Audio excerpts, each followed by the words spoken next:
Hello दोस्तों। तो जो ये हमारी दृष्टि आईएएस की फर्स्ट टेस्ट सीरीज़ थी, तो इसका मैंने एक पार्ट अपलोड किया था। अभी हम इसका नेक्स्ट देख लेते हैं, जो भी हमारे बचे हुए क्वेश्चन हैं, ताकि पूरी टेस्ट सीरीज़ हो जाए। आई होप इससे आपको हेल्प मिल रही होगी। तो हमने 35 तक के अटेंड कर लिए थे, है ना। ये जीएस की है, इसमें सभी क्वेश्चन इंक्लूड हैं, मतलब पॉलिटी के, जीएस के, करंट अफेयर के, एनवायरनमेंट के। तो चलिए 36 करते हैं, है ना। तो इससे काफ़ी हेल्प मिलेगी। चलिए, निम्नलिखित में से किस क्षेत्र में प्रवाल भित्ति नहीं पाई जाती? लक्षद्वीप द्वीप समूह, कच्छ की खाड़ी, मन्नार की खाड़ी, खंभात की खाड़ी। ये सभी एरियाज़ इंपॉर्टेंट हैं, क्योंकि प्रवाल भित्ति और हॉट स्पॉट, है ना, ये चीज़ें यहाँ पर हैं। तो आपको ध्यान रखना है क्या पाया जाता है और क्या नहीं पाया जाता है। ओके, तो आपके यहाँ पर डी ऑप्शन सही हो जाएगा। खंभात की खाड़ी में प्रवाल भित्ति नहीं पाई जाती है ना। अब ये खंभात की खाड़ी कहाँ पड़ती है? तो ये गल्फ ऑफ कच्छ, गुजरात के तट पर पाई जाती, गुजरात के तट पर है, उसको खंभात की खाड़ी बोलते हैं वहाँ पर, है ना, जगह मतलब गुजरात में। 7 मई 2022 को उत्तर प्रदेश सरकार ने 21 विभाग के निर्देशन में राज्य के प्रत्येक जिले में हाईटेक नर्सरी विकसित करने का निर्देश दिया है। यूपी पीसीएस में जितने भी ये बदलाव यूपी में हो रहे हैं, यूपी पीसीएस में इनमें से क्वेश्चन खूब बनेंगे, और यूपी पीसीएस पेपर में भी बनेंगे और यूपी स्पेशल में भी आएंगे। तो इन पे नज़र बनाए रखनी है, क्योंकि जितनी भी बदलाव हो रहे हैं उनमें से जो भी क्वेश्चन बनाएगा आयोग, एटलीस्ट हमारे पास तो आंसर होने चाहिए ना। तो इसमें क्या है कि जो ग्रामीण विकास विभाग है, वो जो यूपी के डिप्टी सीएम है ना, क्या नाम है उनका, मौर्य जी, तो उनके निर्देशन में हाईटेक नर्सरी विकसित करने का निर्देश दिया गया। ठीक है, तो यहाँ पर ये सी ऑप्शन हो जाएगा इसका। चलिए नेक्स्ट चलते हैं। देखिए, ये इन्वायरमेंट का है, ऐसे क्वेश्चन बन जाते हैं, क्योंकि ये इसका एक कथन इसमें बदलाव कर देते हैं, तो आंसर हमें ध्यान रखना होता है। कह रहे हैं कि राष्ट्रीय उद्यानों के संदर्भ में निम्नलिखित कथनों में कौन सा से कथन सही है? राज्य सरकार किसी क्षेत्र को राष्ट्रीय उद्यान घोषित कर सकती है ना। वन्य जीवन संरक्षण अधिनियम 1972 ने राष्ट्रीय उद्यानों के लिए संरक्षण मूल्य निर्दिष्ट किए है। तो मैंने आपको बताया कि मैंने अपने टेलीग्राम चैनल पे इसके रिलेटेड जो फैक्ट है उनको अपलोड कर रखा है, आप देख लें। 1972 अभी समय भी है, कन्वेंशन भी है, और आर्द्र भूमियों के लिए भी है, और वन्य जीव संरक्षण अधिनियम भी दूसरा है। तो इस तरीके से बहुत सारी चीज़ें जो कंफ्यूज कर देती हैं कि 1972 होगा या 1886 होगा, है ना। तो इसलिए उसको थोड़ा सा आप अच्छे से पढ़ लेंगे तो क्वेश्चन आपके गलत नहीं होंगे, तो उससे, है ना, कन्फ्यूजन नहीं होगी। अब जैसे इसमें क्या कह रहे हैं कि वन्य जीव जीवन संरक्षण अधिनियम 1972 ने राष्ट्रीय उद्यानों के लिए संरक्षण मूल्य निर्दिष्ट किया है, जबकि उसमें क्या है कि राष्ट्रीय उद्यानों की मतलब निर्दिष्ट नहीं है, मतलब उसमें से अलाउड नहीं है ना, संरक्षण अधिनियम में अलाउड नहीं है। तो ये इसलिए 2 गलत हो जाएगा जब, तो आपका फिर फर्स्ट ही सही होगा। ये यहाँ पर मिसगाइड कर देते हैं पैराग्राफ कि है कि नहीं है। अब हमें नहीं याद होता तो नहीं पता, घोषणा का प्रावधान तो है, पर ये इसमें राष्ट्रीय उद्यानों के संरक्षण का अधिनियम निर्दिष्ट नहीं है, तो फिर ऐसे क्वेश्चन गलत हो जाते हैं। ये देखिए 39 sustainable use of wild species assessment report प्रकाशित की गई है। Sustainable use of wild species मतलब जो जातियाँ, वो सॉरी स्पीसीज मतलब जो ये वन्य जीव के जीव जंतु मिलते रहते हैं उनकी स्पीसीज, है ना। भारतीय वन्य जीव संस्थान द्वारा, वन्य जीव संरक्षण उच्च संस्थान द्वारा, अंतर्राष्ट्रीय प्रकृति संरक्षण संघ IUCN द्वारा, या inter governmental science policy platform on biodiversity and ecosystem services द्वारा। तो यहाँ पर हमें इन चारों में से किसके द्वारा ये मतलब असेसमेंट रिपोर्ट प्रकाशित की गई है? तो जो ये sustainable use of species assessment होती है ना, ये मानव और प्रकृति के बीच में महत्वपूर्ण संवेदनशील संबंधों पर प्रकाश डालती है। तो ये ऐसे रिपोर्ट निकालने से ये होता है कि हाँ, कहाँ पर हार्मफुल हो रहा है जीव जंतुओं को, मानव से मैन ह्यूमन कॉन्फ्लिक्ट कहाँ हो रहा है, तो इसके बारे में ये रिपोर्ट निकालती है। तो इसका डी हो जाएगा, inter governmental science policy platform on biodiversity and ecosystem services द्वारा, है ना, ये sustainable use of wild species report निकाली जाती है। चलिए नेक्स्ट चलते हैं।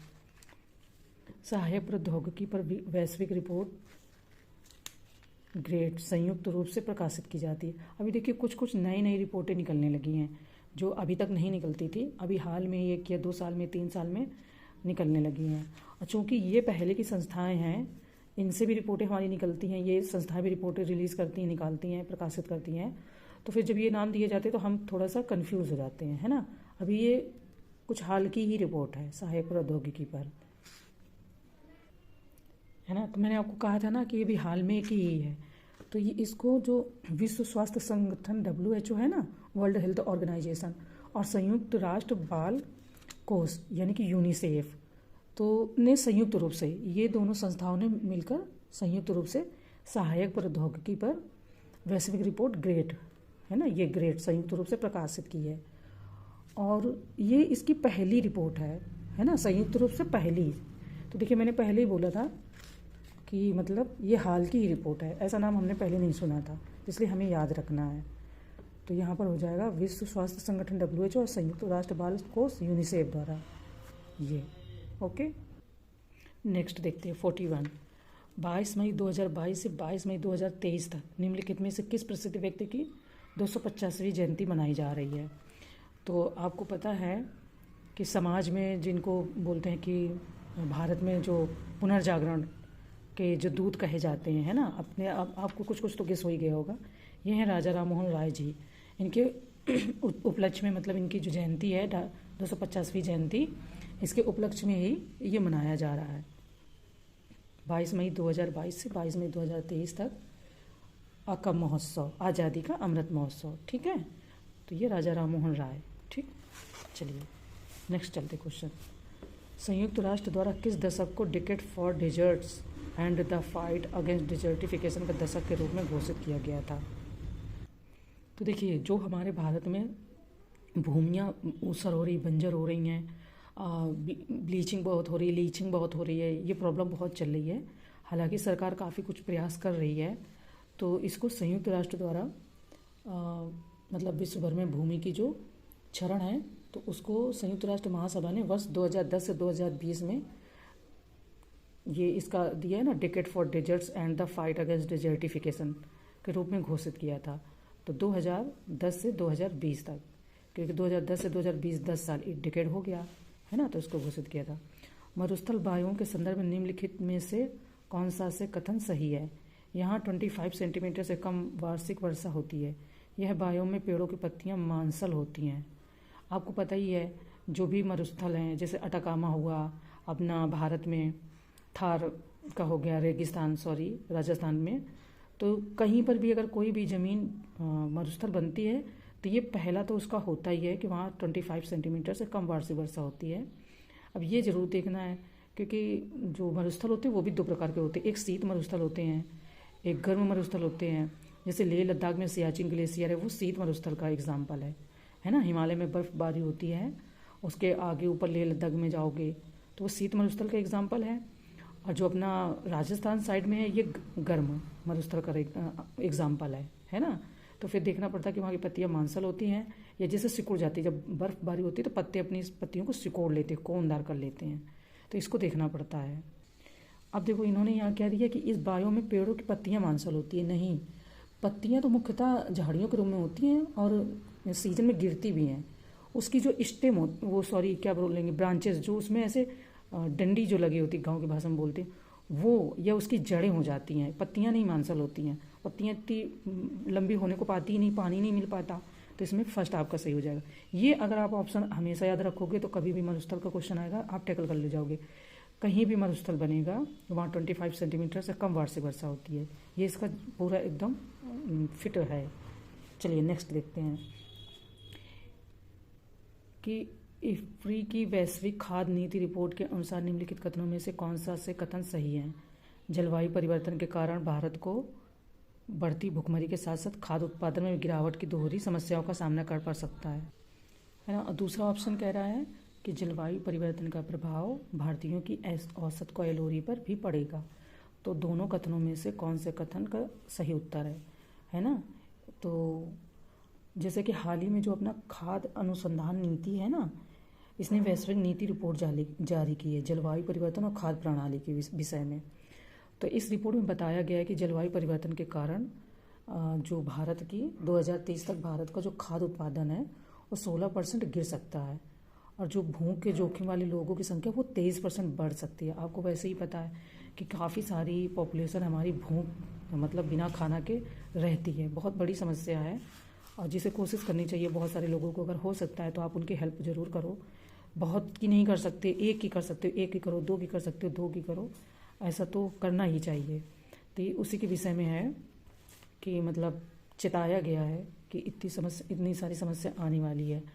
खाद्य उत्पादन जो है वो 16% गिर सकता है, भूख में 23% मतलब लोगों की संख्या बढ़ सकती है, तो काफ़ी प्रॉब्लम वाली बात है। हालांकि कोशिश तो जारी है, तो इसमें ये हो जाएगा। ये जो बोल रहे हैं ना जलवायु परिवर्तन का प्रभाव भारतीयों की औसत कैलोरी पर भी पड़ेगा, नहीं, पहला ही सही है। ठीक है, चलिए, संगठन है और स्थापना वर्ष है। ऐसा क्वेश्चन मैंने पहले भी बताया था, जो मैंने दूसरी टेस्ट सीरीज़ का फर्स्ट पार्ट अपलोड किया है वो ध्येय की है, उसको भी मैंने फर्स्ट से शुरू किया, और ये दृष्टि की, इसको भी मैंने फर्स्ट पार्ट से शुरू कर रही हूँ। और आपकी सारी टेस्ट सीरीज जब तक आप सॉल्व करोगे आपका काफ़ी सारा अच्छा हो जाएगा, आपका कॉन्फिडेंस भी बढ़ जाएगा। तो देखिए, मैं आपको ऐसे बता दूं कि ये स्टैटिक पोर्शन में 1-2 क्वेश्चन आ ही जाते हैं यूपीपीसीएस में। भारतीय पशु कल्याण बोर्ड, केंद्रीय चिड़ियाघर प्राधिकरण, राष्ट्रीय जैव विविधता प्राधिकरण, वन्य जीव अपराध नियंत्रण ब्यूरो, है ना, उसमें समझने में दिक्कत हो रही है तो ये animal welfare board of India, central zoo authority of India, national biodiversity authority, wild life crime control bureau, ये जो तस्करी होती है जानवरों की उसके लिए, है ना। देखिए, जो भारतीय पशु कल्याण बोर्ड है इसकी सिफारिश है ना, ये 1962 में इसकी स्थापना हुई थी। तो इसकी जो स्थापना है उसके लिए श्रीमती रुक्मणी देवी अरुणडेल ने पशु कल्याण बोर्ड में स्थापना की पहल की थी, है ना, जिसका मुख्यालय चेन्नई में है।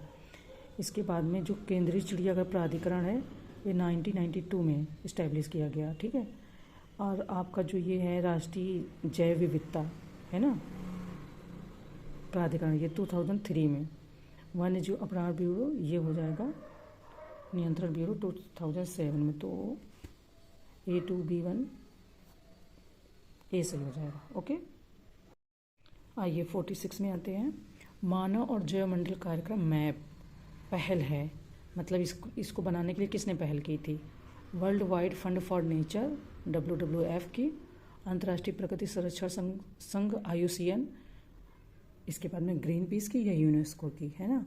तो इसको बनाने की जो पहल की थी यूनेस्को ने की थी।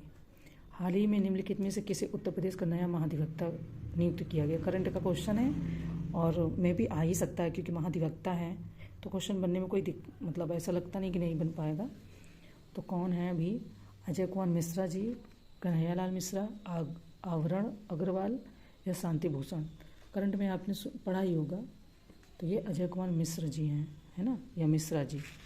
चलिए, एक विशेष भूभौगोलिक क्षेत्र में विभिन्न प्रजातियों के विकास का ऐसा प्रक्रम जो एक बिंदु से शुरू होकर अधिवास के अन्य क्षेत्रों तक प्रसारित होता है कहलाता है। ऐसे भी क्वेश्चन बनाता रहता है, आयोग बनाते हैं, क्योंकि ये थोड़ी सी शब्दावली नहीं क्लियर होती है और क्वेश्चन आते हैं। अनुकूली विकिरण, जैविक विकिरण, चयनात्मक विकिरण या प्राकृतिक विकिरण, है ना।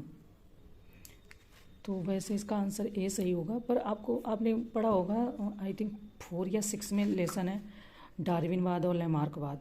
तो ये उससे भी जुड़ा हुआ है कि मतलब विभिन्न प्रजातियों का विकास हो रहा है, प्रसारित हो रही हैं, है ना। तो ये वहाँ से भी जुड़ा हुआ है, अनुकूली विकिरण होगा। पारिस्थितिक अनुक्रमण के संदर्भ में निम्नलिखित में से कौन सा से कथन सही है? अब जैसे ये शब्द थोड़ा सा डिफिकल्ट होता है ना, पारिस्थितिक अनुक्रमण, तो इसका फिर आप ये इंग्लिश ट्रांसलेशन देख लें 49 का, है ना। With reference to the ecological succession, है ना। सक्सेशन मतलब किसी के उसमें कब्जा कर लेना, एक तरीके से इंक्रोचमेंट कर लेना, उस टाइप का होता अनुक्रमण। द्वितीयक अनुक्रमण में जीवित प्राणी पहली बार अनावृत या नवनिर्मित चट्टान में निवास करते हैं। अनुक्रमण में क्रमिक प्रजातियां चरमोत्कर्ष प्रजातियों की ओर अग्रसर होती हैं। थोड़ी सी शब्दावली टफ है क्योंकि एनवायरनमेंट की है। तो इसमें हमें कूट को देखकर सही उत्तर चयन करना है, मतलब दोनों में से कौन सा ऑप्शन सही है। तो इसमें से बी सही है। चलिए, इंडिया के संदर्भ में निम्नलिखित कथनों में से कौन सा एक सही है? भारत का राष्ट्रीय कृत्रिम बुद्धिमत्ता पोर्टल इंडिया AI कृत्रिम बुद्धिमत्ता और संबंध क्षेत्रों पर एकल केंद्रीय ज्ञान केंद्र है। इंडिया AI इलेक्ट्रॉनिकी और सूचना प्रौद्योगिकी मंत्रालय MITI ऐसे बोलते हैं, राष्ट्रीय ई गवर्नेंस डिवीजन NEGT और IIT मद्रास का एक संयुक्त उद्यम है। ये साइंस टेक से है, करंट का ही ये भी क्वेश्चन है। तो दोनों में से कौन सा से सही है? तो जो भारत का पहला राष्ट्रीय AI पोर्टल है, इंडिया AI पोर्टल, जैसे उद्यमी हैं, छात्र हैं, पेशेवर हैं, शिक्षाविद लोग हैं और अन्य जो भी कृत्रिम बुद्धिमत्ता और संबंधित क्षेत्रों पर केंद्रीय ज्ञान केंद्र है ना, तो उसका पहला ही केवल सही है। ये जो IIT मद्रास दे रहे हैं ना, तो नहीं, ये नेशनल नेस्कॉम की एक संयुक्त पहल है ना। NEGT और national association of software and services company यानी नेस्कॉम की संयुक्त पहल है। तो दूसरा इसमें गलत हो जाएगा, यहाँ पे IIT मद्रास नहीं है, तो आपका यही सही हो जाएगा इस हिसाब से। ओके, चलिए नेक्स्ट चलते हैं।